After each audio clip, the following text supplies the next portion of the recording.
कबीर साहब जी ने कहा है, पल में परलय बीतिया लोगई लाग तुम्हारी, आगल सोच निवार के पाछल करो गुहारी। सदगुरु कबीर साहब जी हमें याद दिलाते हैं कि पल मात्र में तुम्हारी मौत हो जाएगी और तुम्हारे माने हुए सारे मायावी अहम का प्रलय हो जाएगा। इसलिए हे मानव, तू गुरु के ज्ञान पथ में लग जा और वर्तमान में ही सत्संग में जाकर के अपना सुधार का काम कर ले। हम देखते हैं कि हमारा शरीर अत्यंत ही क्षण भंगुर है। सदगुरु कबीर साहब जी ने तो कहा, यह तन काचा कुंभ है, लिए फिरे के साथ टपका लागा फूट गया कछु न आया है।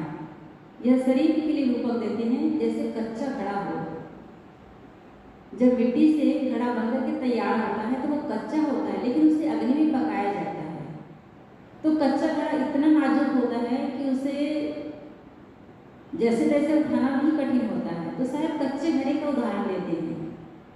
हमारे यह शरीर भी कच्चा घड़ा के तुल्य ही है।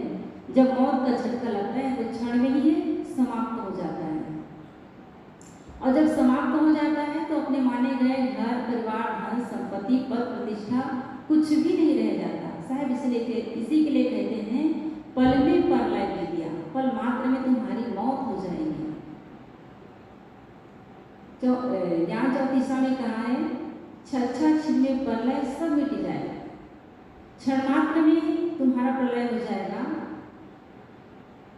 और तुम्हारे माने हुए सारे मायावी अहम का भी प्रलय हो जाएगा। कहने का मतलब है कि जब सब कुछ मिट जाने वाला है तो हम संसार के प्राणी पदार्थ और प्रतिष्ठा इसी की ओर क्यों लगे हैं, क्यों अपना ख्याल नहीं होता। कारण यही है कि हम सत्संग से दूर हैं। सत्संग में लगे भी हैं तो उनके तरफ जितना चिंतन ध्यान अपना खाने पीने में है, शरीर के प्रति है, उतना ही चिंतन हमारा अपने आत्मा की तरफ नहीं है। इसलिए हर समय व्यवहार में भूले रहते हैं। तो साहब कहना चाहते हैं कि पल मात्र में तुम्हारी मौत हो जाएगी, सब कुछ का प्रलय हो जाएगा, इसलिए इनका अहंकार मत करो। आदमी तो बहुत छोटी छोटी बातों को लेकर अहंकार करता है। यदि कोई स्वस्थ शरीर वाला है और कोई रोगी है तो अरे हम तो स्वस्थ हैं, वो बड़ा रोगी है, अपने शरीर को लेकर के अहंकार। लेकिन खबर नहीं है, आज स्वस्थ हैं, कल पता नहीं प्रारब्ध का कौन सा दो उदार हो जाए और उससे भी बड़ा कठिन रोग आपको हो जाए, उससे भी भयंकर बीमारी हो जाए। तो शरीर जब तक है शरीर से काम लो, शरीर अहंकार करने की जगह नहीं है। शरीर की जो सुंदरता है वह भी स्थिर नहीं है, आज है कल नहीं रहेगा।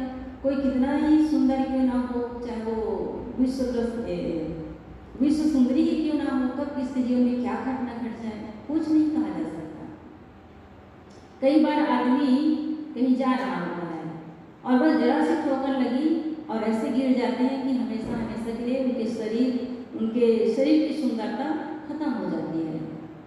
एक सेठानी थी, बहुत ही सुंदर थी, गांव में उनकी चर्चा थी, लेकिन एक दिन सामान निकालने के लिए एक स्टूल पर चढ़ी, निकाल रही थी कि उनका पैर फिसल गया। वो स्टूल फिसला और वो गिर पड़ी, और गिरी तो जीवन भर के लिए उनके चेहरे पर दाग ऐसे लगा कि वो उठ नहीं पाया।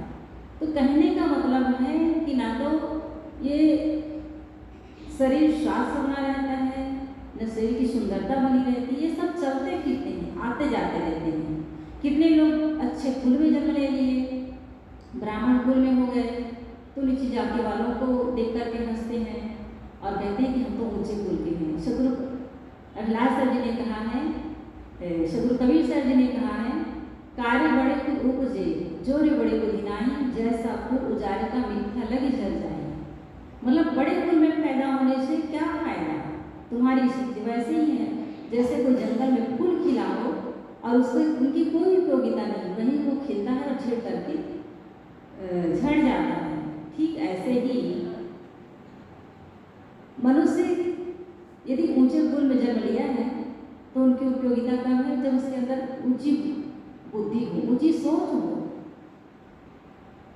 और भी अन्य अन्य चीज है, धन को लेकर के हम कि हम इतने धनवान हैं, कितने धनवान हैं, गरीबों से सीधी वो बात भी नहीं करते हैं, और बाल बच्चे हैं तो उनका भी अहंकार कर लेते हैं। सदगुरु अभिलाष साहब जी ने इस पर भी कहा जो बाल बच्चे घर रहे थे द्रव्य सारे बांट ली, टूटे हुए एक हाट पर जोर से मुँह डाल दी। मतलब लोग ऐसे भी होते हैं कि बच्चों को लेकर अहंकार, धन को लेकर के अहंकार, लेकिन वो कुछ भी काम नहीं आता। संसार में देखा जाता है कि उनके 4 बच्चे हैं, उनके भी सेवा करने वाले नहीं होते। समय संयोग ऐसा पड़ता है कि बच्चे या तो विमुख हो जाते हैं, या समय से पहले उठा लिए जाते हैं, या तो फिर समय से रह नहीं पाते हैं, चाह करके भी उनका साथ नहीं हो पाता है। और कितने ऐसे हैं जिनके कोई बच्चे नहीं हैं, उनकी भी सेवा करने वाले मिल जाते हैं। और दूसरी बात, धन का अहंकार, तो भाई बच्चे आज आपके हैं, कल धन बांट लेंगे। तो जब धन को बांट लेंगे तो जरूरी नहीं है कि आपके हिस्से में धन आएगा, ये सब कर्मों का खेल होता है। कहते हैं कि एक सेठ था, उसे अपने धन का बहुत ज़्यादा अहंकार था, बड़ा ही गर्व था, और गरीबों से तो सीधी वो बात कर ही नहीं पाता था। समय का चक्र ऐसा चला कि वो बूढ़ा हो गया, उनके 4 बेटे सारे धन को बांट लिए। और जब बांट लिए तो कहेंगे पिताजी आप बूढ़े हो गए हैं, आपके लिए अलग से धन निकालने की जरूरत नहीं है, हम सब हैं आपकी देख रेख करेंगे, बारी बारी से हम सबके यहाँ आपको रहना, और जब तीर्थ पे जाना हो चले जाना, जहाँ भी जाना आना हो आपके लिए पूरी छूट है। तो देखते देखते 2 साल बीता, और 2 साल के होते होते आदमी उनका मन बदल गया।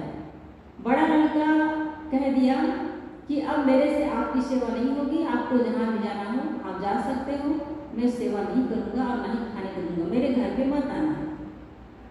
जब ये बात पता चला उसके बाद वाले लड़के को, उन्होंने कहा कि संपत्ति तो सबको बराबर मिला है, जब बड़े भाई नहीं दे सकते तो हम क्यों नहीं दें, हम भी नहीं देंगे। उन्होंने भी मुख मोड़ लिया। फिर उसके बाद वाले की बारी आई, तो उन्होंने कहा कि जब 2 भाई नहीं दे रहे हैं तो हम भी क्यों दें। किसी के अंदर ये नहीं आया कि चलो बड़ा वाला नहीं दे रहा है, उसके बाद वाला नहीं दे रहा है तो मैं दे दूँ। तो हुआ ये कि एक एक करके सभी लोग मुख मोड़ लिए। जो सबसे छोटा बेटा था उन्होंने भी कहा जब हमारे 3 बड़े भाई नहीं दे सकते पिताजी को तो मैं भी क्यों दूँ। आदमी की मूर्खता की हद होती है। तो सभी ने ये सोच लिया कि हम क्यों देंगे, अपने बच्चों को तो खिला पिला रहे हैं कि ऐसो आराम में खर्च कर रहे हैं, लेकिन पिताजी के लिए क्या सोचे कि जब वो नहीं दे रहे तो हम क्यों देंगे। ऐसे करते करते सभी ने जब मुँह फेर लिया तो हुआ क्या कि अब उनके पास रोने के अलावा कोई चारा नहीं था।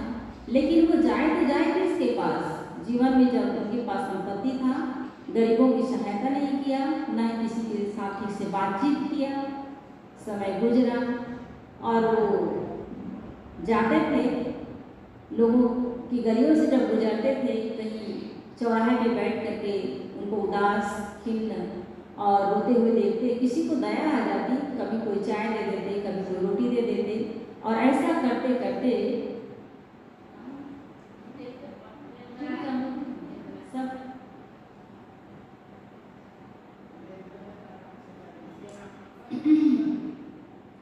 तो जब हुआ ये कि उनके पास खाने को नहीं रहा तो जिनको वो नकारते थे, जिनसे बात नहीं करना चाहते थे, वही लोग उनकी मदद किए। तब उनको लगने लगा कि काश जब मेरे पास था धन, जब मेरे हाथ में संपत्ति था, उस समय मैं इन लोगों के साथ अच्छा व्यवहार किया होता तो शायद यही, और आज भी मेरे पास होता तो शायद यही मेरे बेटे बनकर के मुझे मेरी सहायता करते।